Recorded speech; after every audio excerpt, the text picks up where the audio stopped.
Hey everybody, Dave Floss here with Mentally Unbalanced and Prometheus Falling Toys, and today I'm going to be talking about one of my favorite Transformers, Galvatron. Specifically, the Kingdom release of Galvatron. So stick around.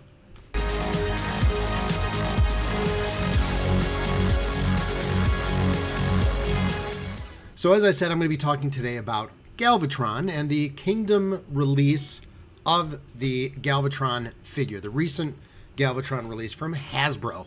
And I have to say that Galvatron has always been one of my favorite Transformers. And there's probably a couple different reasons for that. As much as I loved Megatron, I think Transformers the movie took the type of character of Megatron becoming Galvatron and took it to a very different level. It was a very new and distinct look for Galvatron and Cyclonus and Scourge.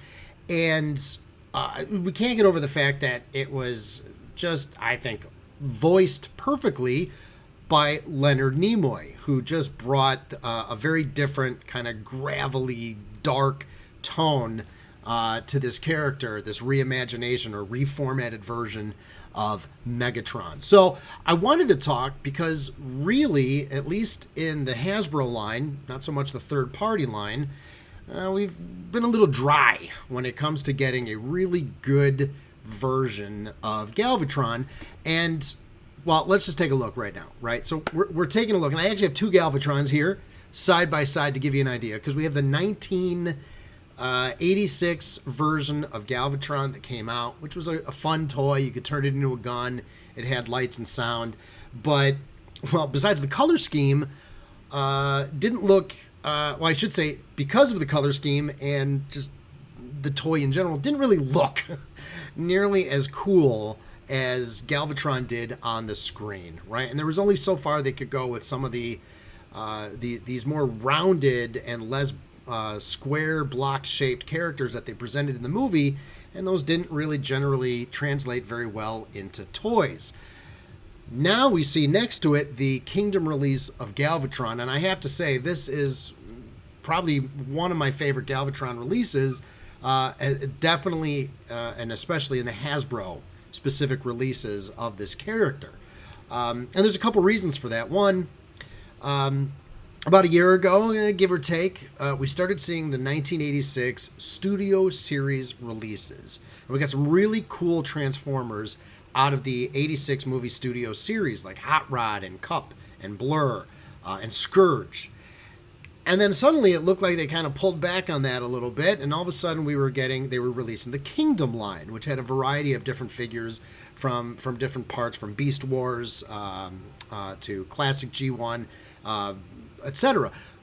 But interestingly enough, there's been two phenomenal characters to come out from Kingdom, which really look like they should have probably been right out of the Studio 86 series. The first one I did a video on was Cyclonus, which was an excellent 86 Studio Series type toy brought out through the Kingdom line. And now we have Galvatron. And I'm really happy overall with this Galvatron. First of all, the look, the details really is so much closer to that G1 1986 movie version that we all know and recognize. Everything from the way they did the shoulders, the chest plate, the legs, etc. Now, there's also some homage, I think, as we kind of turn it around here, to that G1 look, that G1 toy look with the back, the way that we have it here, right? And some of the other details going around with the treads. It's a fun character also because it comes with the matrix of leadership on the chain. You can take the matrix off of the chain so he can try opening it. And I think probably one of my favorite pieces of this particular release is the arm cannon. All the way back to the original G1 and some of the subsequent releases of a Galvatron type character that didn't really play off of the G1 or movie look. Didn't necessarily take a lot of advantage of just how cool the arm cannon looked, right? Megatron had a cool arm cannon, but it was really just an extension of the scope, right? The eye scope from his gun mode, his alt mode. And this was just such a cool, in the movie and in the way it was portrayed, this was such a cool looking cannon that was very different than what we had seen. And if we kind of take a look here, let's go ahead. Now let's go ahead and get kind of a side look at this cannon, and it is just so cool looking. Very similar in shape, but we have all of those new details and added levels of detail that they've been able to add to this figure. And I'm telling you, I just really think that these were, I believe, intended to be Studio Series, part of the 86 movie line, and they instead decided, for whatever reason, to shift them and build up more release quantity of characters for the Kingdom line. But reality is, if you put the Galvatron and Cyclonus side by side with the other 86 studio toys, they're indistinguishable. They look like they are all part of the same brand, the same release. So I'm really excited to finally have a Hasbro G1-esque Studio Series type of figure that I can add to my collection for specifically Galvatron, because it was one thing that, other than having an original G1, I was really lacking. And again, other than third party or paying third party prices, to me this is a really good blend of that Hasbro Transformer look, but definitely scaled up and looking a lot better than we've seen from Galvatron in a very long time. Now, I'll show a picture right now of his alt mode to give you an idea of what that alt mode looks like. Again, very G1 movie esque, which is really nice. The overall transformation is pretty good, right? Pretty straightforward. And you know what I've seen a lot, and I recently did a review of the Titans figure Arc, right? The Titan release of Arc.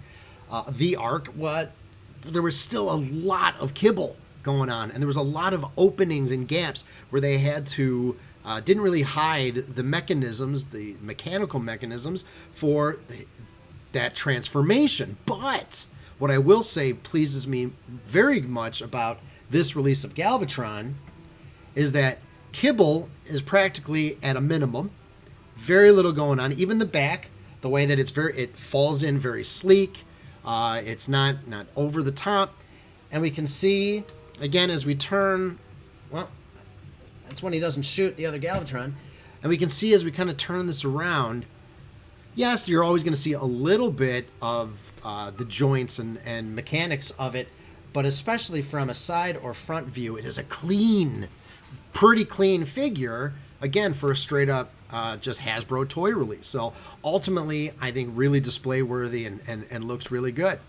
What do you think? Is this your Galvatron? Do you prefer a different Galvatron? Maybe third parties, in your mind, the only way to go? Whatever it is, leave your feedback. Let us know what you think. And of course, do us a huge favor and click subscribe. The more subscribers we get, the more often we can bring you some good content. So until then, I'm Dave Floss with Prometheus Falling Toys and Mentally Imbalanced, and we'll talk to you soon.